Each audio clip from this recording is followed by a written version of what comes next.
there's two things that are really important to me in life. One is, as on a personal side, it's really being mindful of the way you make people feel. I do really try to live my life that way with that in mind. And I think that was extremely relevant in kind of the business world and beyond, right? The second thing is from a business perspective, I hate wastefully spending on things, whether it's marketing, whether it's any kind of a service.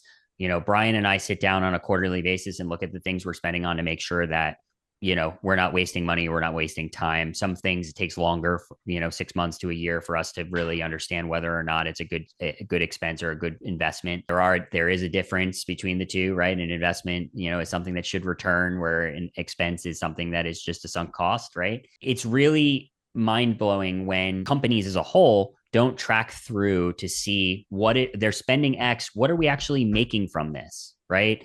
And we've had conversations on this webinar, return on investment versus return on objective, right? So return on investment is tying direct dollars to activities that yielded results, finding out what the return was, finding out what you cost, subtracting the two, and now you have return on investment. Or return on objective, which is, hey, we're going to focus spending money on this specific practice group or this specific activity, and we grew this practice group 30% year over year. We can show that we did get, or we feel that we got a return on objective based off of that spend. Now, return on objective is not clean cut.